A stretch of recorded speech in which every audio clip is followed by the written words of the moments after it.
Magandang araw po. Pag-asa Weather Update.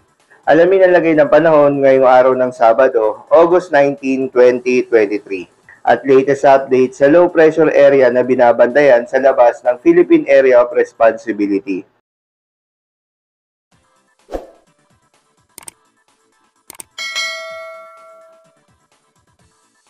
Magandang umaga po sa ating lahat. Ngayon ay araw ng Sabado, August 19, 2023 at narito magiging lagay ng panahon para sa buong maghapon at sa mga susunod pang mga araw.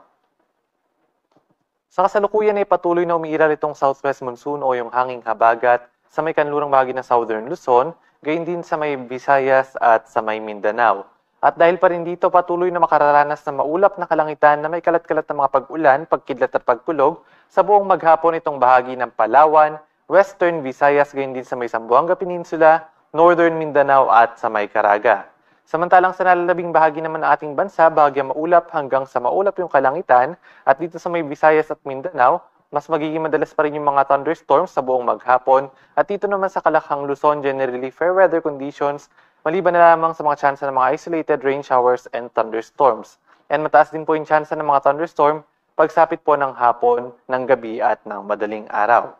At sa mga susunod na mga araw, inasa natin na lalakas pa itong epekto ng hanging habagat na makaka-apekto pa rin sa ating bansa. Kaya naman po, sa mga susunod na mga araw, bagamat wala tayong inasa na tropical cyclone o bagyo sa loob ng ating Philippine Area of Responsibility, ay asa naman yung mga pag-ulan ay dulot ito ng hanging habagat. At para naman sa magiging lagay ng panahon ngayong araw dito sa Kalakhang Luzon, inasa natin na magpapatuloy nga yung maulap na kalangitan na may kalat-kalat na mga pag-ulan, pagkidlat at pagkulog sa may buong Palawan. Samantalang dito naman sa nalalabing bahagi ng Luzon, kasama na po dyan yung Metro Manila, ay bagyang maulap hanggang sa maulap lamang yung kalangitan. May mga tsansa pa rin ng mga isolated rain showers and thunderstorms, especially pagsapit ng hapon at gayon din sa gabi at sa madaling araw. Ang agwat ng temperatura sa may Lawag nasa 25 to 32 degrees Celsius, sa may Tuguegarao ay 25 to 33, sa may Baguio City 17 to 23, sa may Metro Manila ay 26 to 31, sa may Calayan Islands gayon din 26 to 31, sa may Tagaytay 23 to 31, at dito naman sa may Legazpi ang agwat ng temperatura nasa 27 to 32 degrees Celsius.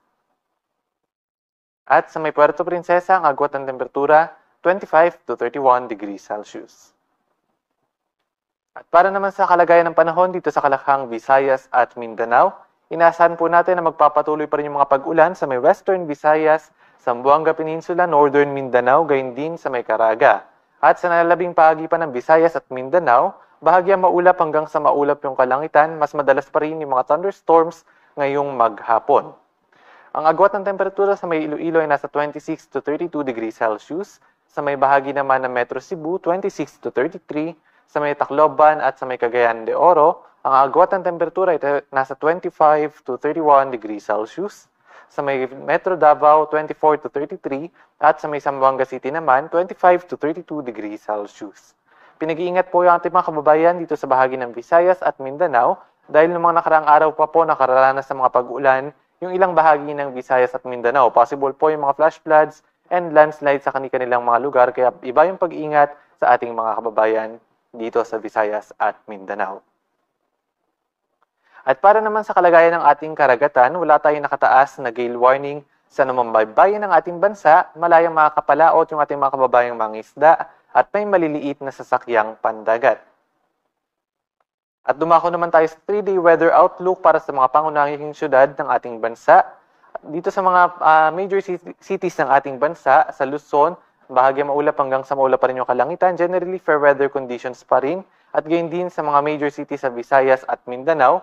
Bagamat inasahan nga natin na mas lalakas pa yung epekto ng hanging habagat, kaya naman bukas inasahan natin na magkakaroon pa rin ng mga pag-ulan sa may bahagi ng Palawan, gayon din sa may Western Visayas at sa may western sections ng Mindanao.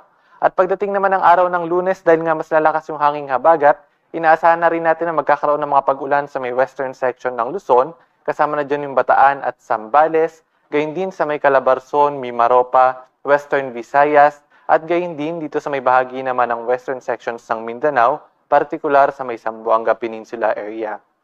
Ang agwat ng temperatura dito sa Metro Manila ay nasa 25 to 32 degrees Celsius, Sa may Baguio City ay nasa 17 to 23.